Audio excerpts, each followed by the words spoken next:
So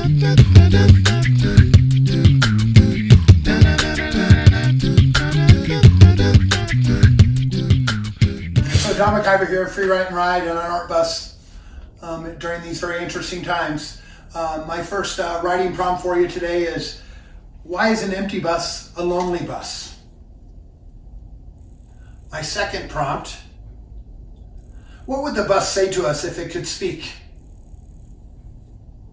And a third bus, in the future, when we're all driving flying cars, what will our children think these bus stops are for? What are bus stops for when we're all driving flying cars?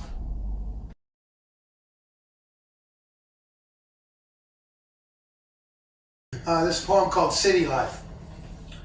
A roadrunner runs under the salt bush and jumps up on the outside table. Spotted black from the mulberry tree, the table marks the midpoint in our xeriscape yard. A mile away, the loudspeaker from the minor league baseball stadium tells me the score again, yet I still don't know what it is. I'm close enough to know he's giving score, but far enough to not be able to make out what he's saying. This morning, my first stop is many people's grocery store of last resort, a 7-Eleven.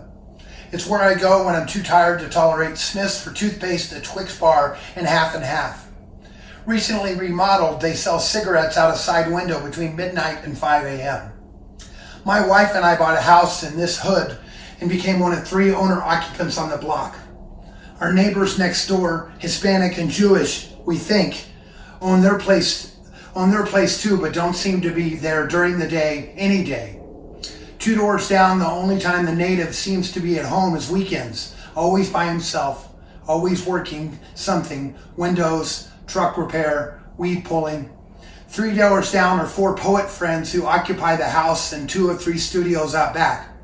She's biracial black Hispanic and he's biracial black Anglo, and they fight, yet keeps fights to themselves as the biracial Hispanic Anglo poet shares his internet and the New Mexican teacher poet who can order Wendy's drive-thru from his porch.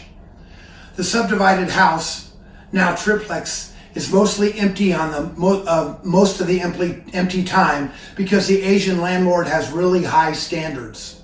No one sticks around for long, and the empty spaces ebb and flow with registration and financial aid. Further down, this house welcomes musicians who advertise through some network, so bands book shows in their living room as cars wrap around the block, and late night conversations always wake me up.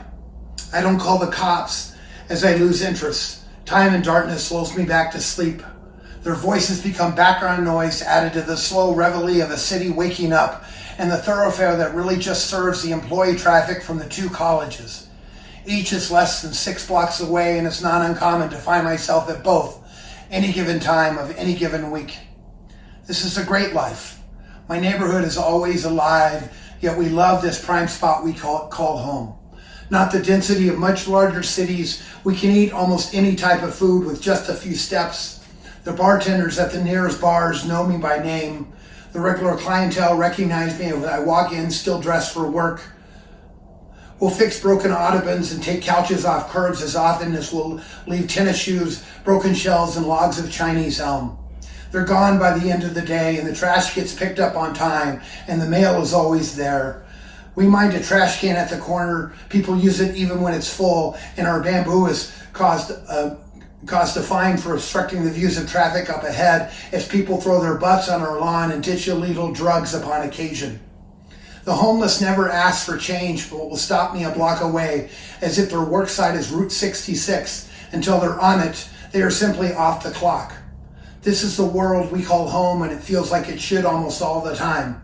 If you said my life looked like a tiny splash in a much bigger city, you'd be right. I sometimes want to be a bigger fish. Sometimes want my name mentioned with others, and sometimes want to see my name in lights. But most times I just want to write. But sometimes I'm just not sure I've got something to say. This one's called Daily Special, and it's to the woman who works central from University to Maple. As I fill her to-go cup, I wonder, does she recognize me? And as I give her the cup, I want to say, are you okay? Have you heard the blown rain on top of rain fly, the lazy sighing of aspen and pine in the late May breeze, the still methodical of river water rushing down? Have you seen the threesome of chipmunks scurry over brush, loose volcanic tuft and raven scat? Have you seen the full moon streak the cloudy sky and watched the gray, undefined cirrus clouds move in and paint the sky a shade of slate? Have you heard birds or seen words swooping overhead? And as she takes the cup from me, I want to ask, are you okay?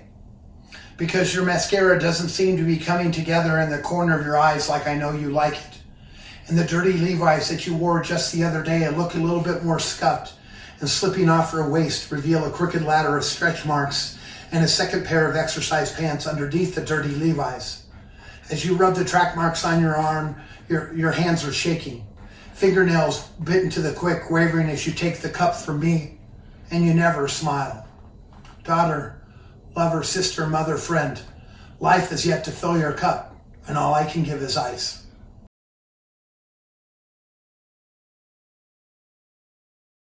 Okay, so this is called The People on the Bus by Stephanie Burt.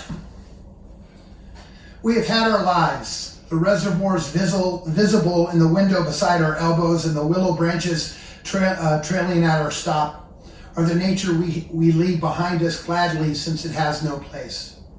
For all we have recently learned that sex is temporary, help ours to hand down now in material science, not the only kind.